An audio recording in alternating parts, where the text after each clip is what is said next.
lanɗo pular ko ari ko yenni hande en yimo wajade ka hande woni perfect wajagol hande o ƴettimo exemple ok arten seeɗa o ƴetti lanɗo pular exemple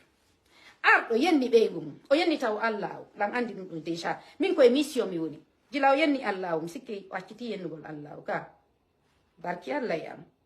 par ce que o yennayno allahu ko privé donc allahu wertima ko privé ko public fiyo yiru jite mon ɗen yumma makko no andi la mari audio jila woni paykum o yennay allahu na fenande de min bonu ɗon na mi bonɗo de ko min ari moƴƴingol par ce que hande o susata yennude allahu mo andi so yenni allahu hoore nden pektete sabu ɗum allahu heeɓi piis o yennatama hande kadi donc allahu jarama patte mi adduma ko réseau sociaux o yennam mi ley koyeɗe coñci ko andira ko pullo min komi yii kon ko réseau sociaux ɗo fulɓe goo no waɗa mi wondiran allahu onon on gonɗina allah onon na on julɓe hen o gaccanaylan hakke onon piiji komi yii kon ɗon waɗa julɗo watta ɗum ko ɗum waɗi mi huuli on huuli on few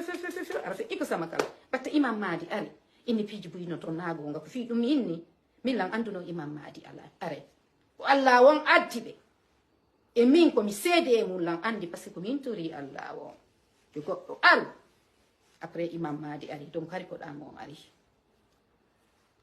donc kari lan haalude o yennilan onon son naɓɓe o yen waɗoyi cœur